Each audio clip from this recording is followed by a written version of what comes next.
2013 সালের 25শে ডিসেম্বর তার লেখা পত্র পেলাম। আমার কাছে তো স্বপ্নের মতনই, তাই না? 13 সালে বয়স কতটুকু হয়েছে আমার, তাই ইতিমধ্যে অনেক বছর হয়ে গেল না, 10-11 বছর হয়ে গেছে, তাই না? সেই বছর পূর্বের কথা। তো আপনি আশ্চর্য হবেন, স্বাক্ষরিত পত্র পেলাম। আর 14 সালে 7 নভেম্বর আমি আবার গেলাম ওই একই সুন্নাত পালনের জন্য। তখন তো বিএনপি সরকার ছিল, তাই না? 14 সালে 7 নভেম্বর বিএনপি সরকার ছিল না? হট, ভুল করছেন কেন? আওয়ামী লীগ সরকারকে আহলে হাদিসে গ্রেফতার করবে? হ্যাঁ, বুঝেন বুঝেন। তাহলে 7 নভেম্বর, এটা 2014 সালে 7 নভেম্বর খালেদা জিয়া প্রধানমন্ত্রী ছিলেন তখন। সেই সময় আমাকে জেলখানায় ঢোকা দিল, খালেদা জিয়াই ছিল। আপনি ভুল করছেন, আমি ভুল করিনি। কিন্তু আহলে হাদিসদের জেল খাটায় কারা?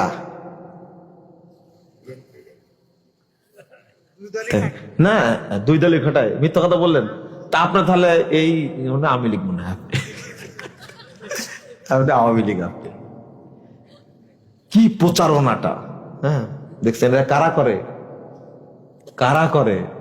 একদল যাদের, এরা রাজনীতির নীতি, একদল যাদেরকে রিজনাতর করে, আর এক দল এসে তাদেরকে কি একটু সুযোগ দেয়, এত তো জেলখানায় ছিল, একটু বাইরে থাক। বুঝেননি কথা? সে নীতি তো করেনি। জেলখানায় আমি গেলাম, সাইদি সাহেবের সাথে দেখা হলো। তো সাইদি সাহেব শিরোনাম কি দিয়েছিলেন জানেন? পত্রের শিরোনাম, ভুল সংশোধনের সফলতা আছে, ব্যর্থতা নেই, লজ্জারও কিছু নেই। জাল হাদিসের কবলে রাসূল সাল্লাল্লাহু আলাইহি ওয়াসাল্লাম, এই বইটা উনি পড়েছেন, পড়ে পত্র লিখেছেন। আগে তো বলা যায়নি, এখন বলছি।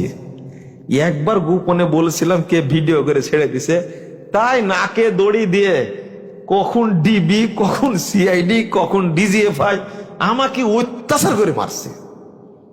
ফাঁসির আসামি, যুদ্ধ অপরাধী একজন, মৃত্যুদণ্ডপ্রাপ্ত একজন, তার ব্যাপারে আপনি এইভাবে কথা বললেন কেন? কখন কে যে ধরে নিয়ে যায়, আর 5 ঘন্টা 6 ঘন্টা আটকা রাখে, এই সারাদিন খেতার পুয়াজ করে আবার ছেড়ে দেয় সন্ধ্যায়। এরকম ঘটনা ঘটাইছে। এই আমলটা ছিল কি? বিএনপি আমল, বুঝছেন? কারণ আওয়ামী লীগরা তো কখনো আহলে হাদিসদের গ্রেফতার করবে না। বিএনপি ছাড়া কে গ্রেফতার করবে? হারামখোর কাকে বলে, নিমুখ হারাম কাকে বলে, মিথ্যাচার কাকে বলে? মনে হচ্ছে কথা বলছে, ইবলিশ শয়তানও পারবে না এভাবে মিথ্যাচার করতে। আহলে হাদিসদের বিরুদ্ধে মিথ্যাচার করে, এইভাবে মিথ্যাচার করে। কিন্তু যখন বললাম সাইদি সাহেব এই চিঠি লিখছে, তো বাংলাদেশের বহু টুপিওয়ালার ওযু নষ্ট হয়ে গেল। না, সাইদি সাহেব এই কথা লিখতেই পারে না, চিঠি দেয়নি, মুজাফফর মিথ্যাচার করছে বলেনি। এরা হুজুর ওযু নষ্ট হলে কেন? ওযু নষ্ট হলো কেন? টুপি মাথায় দিয়ে মিথ্যা কথা বলা যায় তো কোনো সমস্যা নাই। টুপি মাথায় দিলে সব পাপ আল্লাহ মাফ করে দেয়, তাই না? কেমনে মিথ্যা কথা বলে? 3 মাস 22 দিন একসঙ্গে থাকলাম, কত নমনীয় মানুষ আমার মতো এই পিচ্চি একটা ছেলেকে তার সামনে নিয়ে গেছে। অথচ আমি যেদিন জেলখানায় গেছি ওই রাত্রিতেই দেখেন কত ভালোবাসা, একজন আলেম।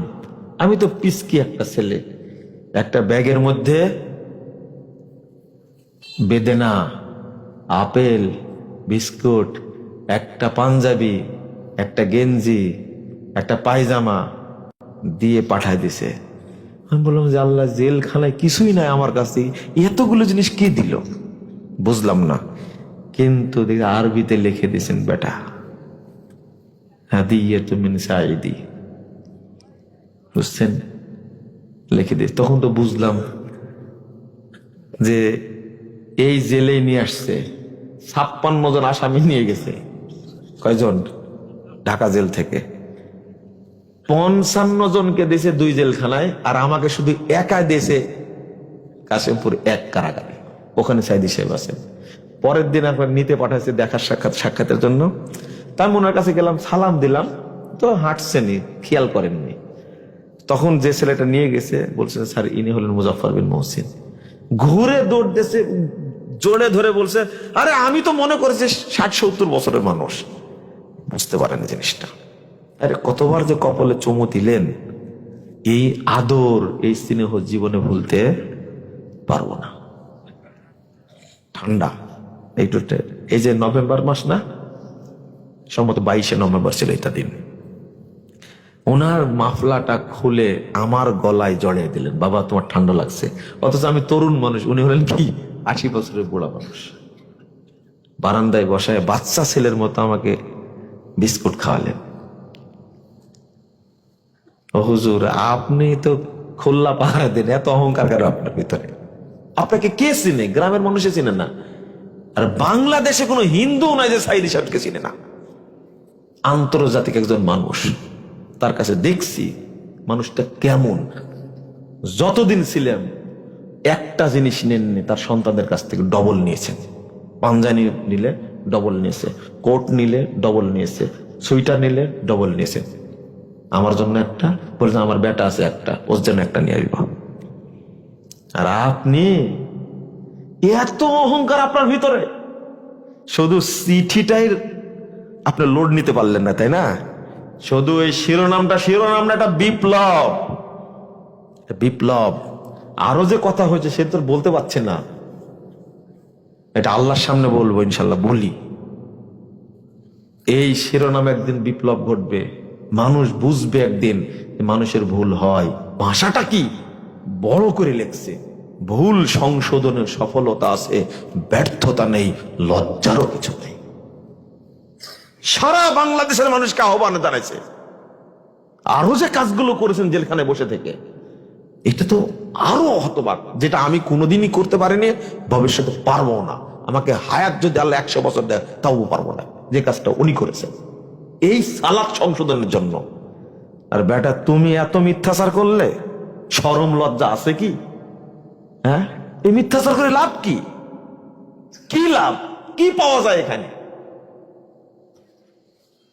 ওই জন্যই বললাম, 92 বছর বয়স হয়ে গেছে, এখন পর্যন্ত কি আল্লাহকে চিনেনি, আল্লাহকে চিনেনি, ওযুই করতে জানে না, পেশাবই করতে জানে না এখন পর্যন্ত। তাহলে এই মুসলিম দিয়ে কি, এই দাবিদার হয়ে কি হবে? লাভটা কি হবে? সালাতের ওয়াজ কি এমনি করি? কেন করি? আগে তো বুঝিনি অতটা, এখন তো বুঝি। একসঙ্গে ঘুরছি, হাঁটছি, মাঝে মাঝে ঘুরে দাঁড়ায় বলে, বুকে হাত দিয়ে বলে, বাবা দোয়া করো আল্লাহ যেন আমার 2 রাকাত নামাজ কবুল করে। আমি বলতাম যে না না না না, আমি দোয়া করি আল্লাহ আপনার সব ইবাদত দিয়ে কবুল করো। কথা বুঝতে পারলেন? তুমি না না না, 2 রাকাত যেন কবুল হয়, এই দোয়া করলেই হবে, সব ইবাদত দরকার নাই। তখন তো আমি বুঝিনি। আমি যদি বুঝতাম তখন হাদিসটা, তাহলে বলতাম আচ্ছা কবুলই করুক 2 রাকাত। রাসূল সাল্লাল্লাহু আলাইহি ওয়াসাল্লাম বলছেন, আউয়ালু মা ইউসালুল আবদু ওয়া ইউহাসাবু বিহি সালাতু। কাল কিয়ামতের মাঠে বান্দাকে প্রথম জিজ্ঞেস করা হবে সালাতের ব্যাপারে, তাকে হিসাব নেওয়া হবে। ফাইন কবিলা মিনহু কবিলা সাইরু আমালি, যদি সালাত কবুল হয়ে যায় তাহলে অটো অন্য সমস্ত আমল কবুল হয়ে যাবে। হজ্জের হিসাব হবে না, সিয়ামের হিসাব হবে না, সাদাকার হিসাব হবে না, যাকাতের হিসাব হবে না। আপনি কি মনে করেন সালাতকে? আহলে হাদিসরা সালাতের ব্যাপারে এমনি পেশাল পারে? অটো কবুল হয়ে যাবে সমস্ত ইবাদত। আল্লাহ নবী সাল্লাল্লাহু আলাইহি সাল্লাম বলছেন, আগে সালাতটাই শুদ্ধ করতে হবে। কি কাজ করতে গেছেন, কিসের অর্থনীতি, কিসের রাজনীতি, কিসের সমাজনীতি, কিসের রাষ্ট্রনীতি করতে যায়, আপনার সালাতের গোষ্ঠী নাই, নামাজই পড়ে না কেউ। অথচ সালাত না পড়লে সে কি কাফের। 80 বছর যাবত একজন সালাত পড়ছে, ইচ্ছা করে যদি এক ওয়াক্ত সালাত ছেড়ে দেয় আর একটা ওয়াক্ত চলে আসে, সেই কাফের হয়ে যায়। যে জীবনে নামাজ পড়ে না, শুধু রমাদানে পড়ে, ও কি মুমিন না কাফের? শুধু শুক্রবারে পড়ে, ও কি মুমিন না কাফের? টাটকা কাফেরও। বরং বেদিন যারা, অমুসলিম যারা, তাদের চেয়ে বড় অপরাধীও। কারণ বেদিন যারা, মুশরিক যারা, তারা মুরতাদ না, আর এ হলো কি মুরতাদ। একে হত্যা করা কি ফরজ। মুসলিম সরকার থাকলে এই বেনামাজি হত্যা করবে, অথবা হিন্দুর চেয়ে বেদিনের চেয়ে, কাফের মুশরিকদের চেয়ে এই মুসলিম বেনামাজি হলো বড় কাফের, এ মুরতাদ, একে হত্যা করা পরে বেশি জঘন্য, বেশি খারাপ। ও এই বক্তব্য দিলে আপনার খুব জ্বলে, তাই না? জ্বলবে কেন? আপনি মনে রাখবেন কথাটা, সালাত আগে শুদ্ধ করতে হবে। আগে 1 নম্বর কি আকীদা, 1 নম্বর কি আকীদা, মানহাজের জ্ঞান অর্জন করা 1 নম্বরে ফরজ। 2 নম্বরে সালাত শুদ্ধ করা কি ফরজ, ফরজ দায়িত্ব, এটা আপনাকে করতেই হবে, করতেই হবে। অথচ সালাত পড়ি, সালাত সব কি হয়ে যাচ্ছে, বাতিল হয়ে যাচ্ছে, সালাত বাতিল হয়ে যাচ্ছে। আপনি বুঝতেই পারছেন না। এতগুলো হাদিস অনুবাদ করলাম, আপনার মধ্যে কিছু কি ঢুকেছে? আপনি কি কিছু বুঝতে পেরেছেন? আপনি সালাত আমাকে শুদ্ধ করে আদায় করতে হবে, এই জ্ঞানটা এখনো আসেনি। সালাত পড়লেই হয় না, কারণ বহু মানুষ সালাত পড়ছে, তাদের মধ্যে কি নাই, কি নাই, ঈমান নাই। আবার সুন্দর পলিসি তৈরি করেছে। কি পলিসি জানেন? যেমন শিরিক তো করেন, মাজার পূজা করেন। বাংলাদেশের অধিকাংশ মানুষ পীরের মুরিদ না, এরা মুশরিক। এরা কি?